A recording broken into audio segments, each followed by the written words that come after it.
हाय दोस्तों, मैं श्रवण आप सभी का स्वागत करता हूं इकोनॉमिक्स की क्लास में। जैसा कि हम गरीबी पॉवर्टी के बारे में पढ़ रहे थे, इसमें हम सापेक्ष गरीबी को पढ़ लिए थे। उनके मापने के तरीके के बारे में आज जानने का प्रयास करेंगे। तो सापेक्ष गरीबी का मापन कैसे किया जाता है? तो इनको मापने के तरीके, पहले तो है गिन्नी गुणांक। लॉरेंज वक्र को ले लेते हैं। लॉरेंज वक्र गिनी गुणांक कुछ नेटस वक्र। ये सापेक्ष गरीबी का जो मापन किया जाता है, ये तीन विधि से किया जाता है। ये लॉरेंज वक्र जो है 1905 में मैक्स ओ लॉरेंज ने दिया।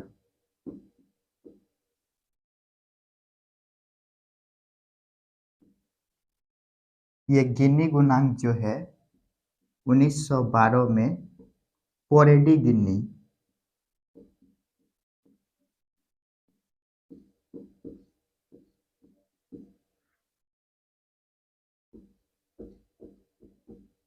ने दिया।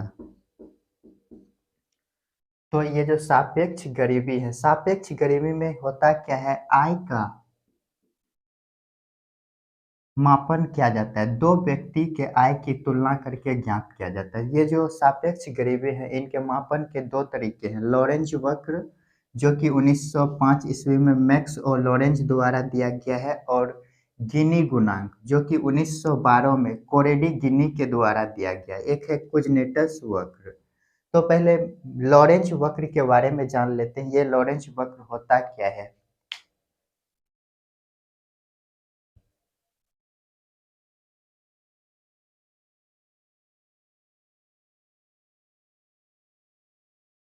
ये जो लॉरेंज वक्र है, इनको जानने के लिए दो ग्राफ बनाना पड़ेगा। पहले देखिए,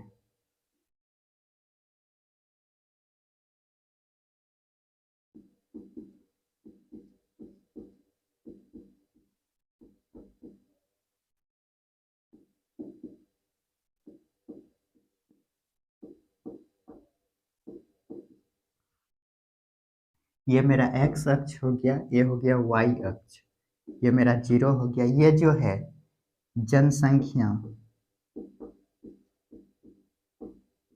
की संचयी प्रतिशत को दर्शाता है। ये जो है आय की संचयी प्रतिशत को दिखाता है। आय की संचयी प्रतिशत। तो देखिए, इसमें देखिए पहले होता क्या है, ऐसे करके होता है। ये जो है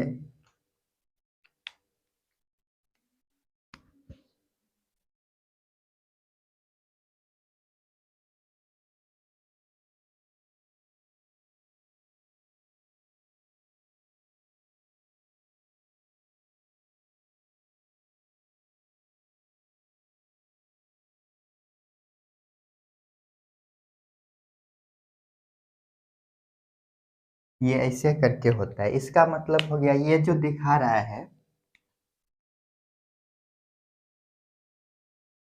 ये जो रेखा है, ये आय की समानता को दिखा रहा है। आय की समानता।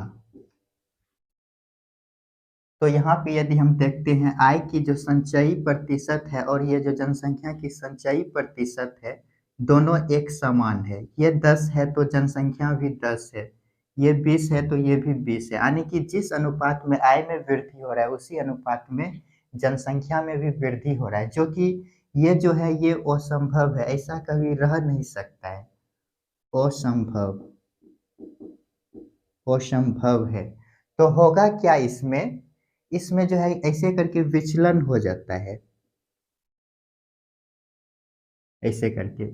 ये विचलन जो दिखा रहा है, ये जो गैप जो दिखा रहा है, ये आई की असमानता को दिखाता है। आई की असमानता। तो यही है मेरा लॉरेंच वक्र। तो इसमें हम ये जो दिखा रहा है, ये आई की असमानता को दिखा रहा है। तो इनको सीखने का प्रयास की, ये जो गिनी गुणांक है, इसको मापने के लिए 0 और 1 का प्रयोग किया जाता है। अच्छा, पहले इसको लिख लीजिए, तब इसको बताते हैं।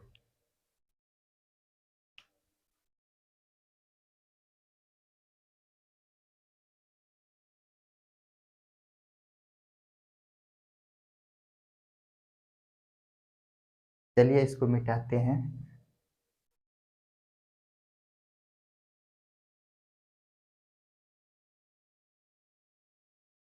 ये जो गिनी गुणांक है, इसका मानक मापन जो किया जाता है, मापन मापन के लिए 0 और 1, 0 से 1 के बीच के अंकों का प्रयोग किया जाता है। ये जो 0 है,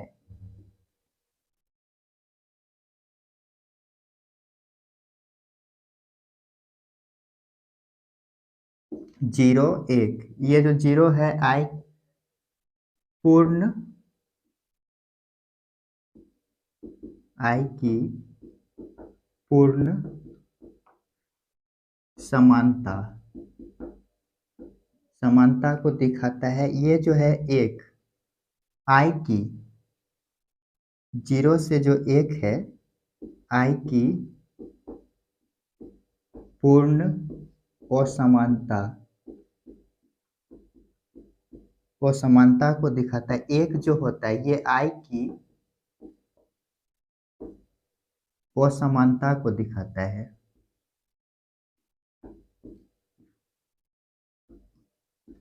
को दिखाता है। तो ये गिनी गुणांक हो गया। ये गिनी गुणांक में मापन जो किया जाता है 0 से 1 के बीच में, जो कि एक जो है आई की पूर्ण समानता को, 0 से 1 जो है आई की पूर्ण असमानता को, एक जो है कि आई की असमानता को दिखाता है। चलिए इसको जल्दी से लिख लीजिए।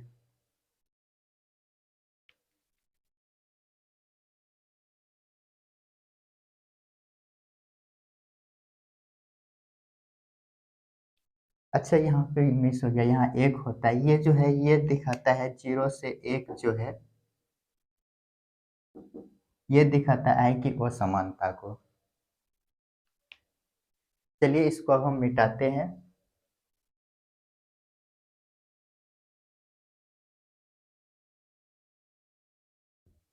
अब हम निरपेक्ष गरीबी क्या होता है उनको जानने का प्रयास करते हैं। दूसरा नंबर पे था निरपेक्ष गरीबी।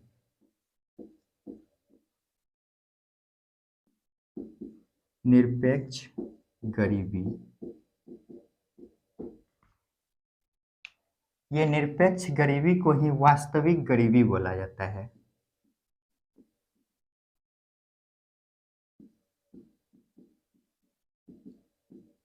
वास्तविक गरीबी, जब कोई व्यक्ति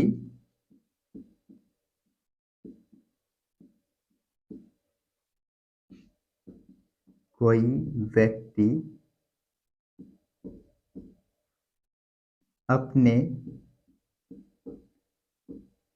मूलभूत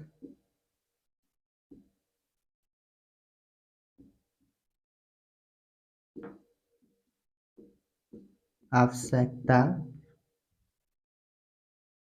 की वस्तुओं को प्राप्त करने में असमर्थ हो, तो उसे क्या कहते हैं? निरपेक्ष गरीबी। आवश्यकता की मूल वस्तुएं जो है, ये जो है मूल आवश्यकता की जो वस्तुएं हैं, इनमें रोटी,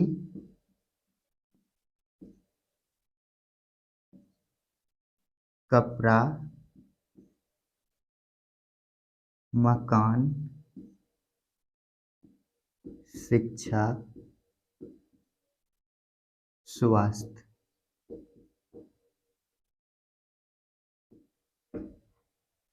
को रखा गया है। ये जो निरपेक्ष गरीबी होते हैं यही वास्तविक गरीबी है। इसमें होता क्या है, जब कोई व्यक्ति अपने मूलभूत आवश्यकता की वस्तुओं को प्राप्त नहीं कर पाते हैं, ये मूलभूत आवश्यकता की वस्तुएं क्या है, रोटी, कपड़ा, मकान, शिक्षा और स्वास्थ्य। जब ये चीज प्राप्त नहीं कर पाते हैं तो इसे ही वास्तविक गरीबी कहा जाता है। ये जो है रोटी, कपड़ा और मकान, ये पहले मूल जो है कि आवश्यकता की वस्तुएं होते थे, जिसमें कि अब शिक्षा प्लस स्वास्थ्य को भी जोड़ लिया गया है। तो जल्दी से इनको लिख लीजिए।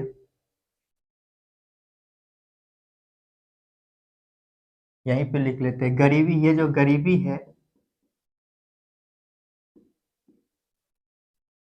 इनका जो है कि डाटा जो पेश किया जाता है एनएसएसओ द्वारा गरीबी के आंकड़ों का संग्रह कर प्रत्येक 5 वर्ष में पेश किया जाता है। ये जो रिपोर्ट जो होते हैं, रिपोर्ट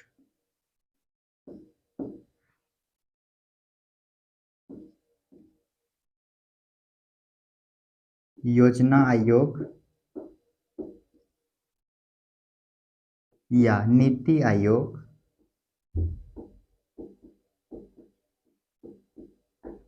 पेश करते हैं। ये जो योजना आयोग है ये पहले कार्य करता था, जो कि अब ये समाप्त हो गया है। इसी कारण अब जो है कि ये रिपोर्ट जो पेश करता है सिर्फ नीति आयोग करते हैं। जल्दी से इनको लिख लीजिए।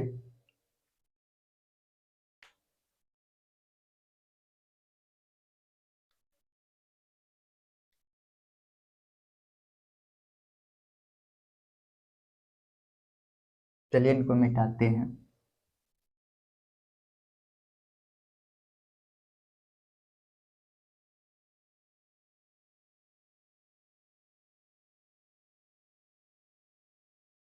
ये एनएसएसओ जो है,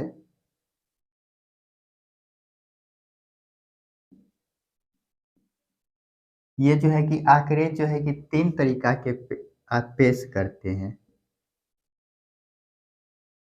गरीबी,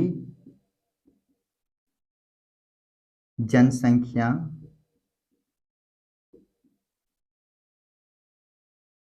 बेरोजगारी।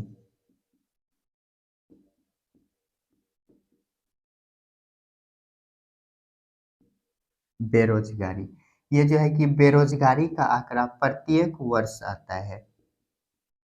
जनसंख्या के आंकड़े 5-10 वर्ष में आते हैं और गरीबी का आंकड़ा जो है कि ये 5 वर्ष में आता है। इन सभी का संग्रह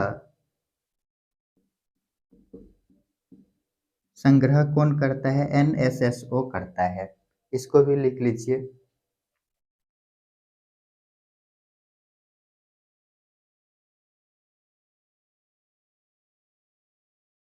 इसका जो है कि हिंदी होता है राष्ट्रीय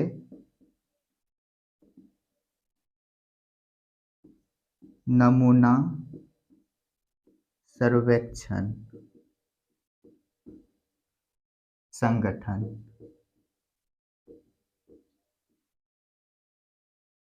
national simple survey of organisation, इनका पूरा फुल फॉर्म होता है। इनको भी लिख लीजिए जल्दी से। तो आज हम गरीबी के बारे में बात कर लिए सापेक्ष गरीबी और निरपेक्ष गरीबी। कल जो हम आएंगे इनके हम इतिहास पर चर्चा करेंगे। इतिहास, गरीबी का इतिहास क्या है, इन पर कल हम चर्चा करेंगे। तो आशा करते हैं कि आज जो भी पढ़े आप सभी को समझ में आया होगा। यदि समझ में आया तो लाइक, शेयर और सब्सक्राइब कीजिए। वीडियो देखने के लिए धन्यवाद।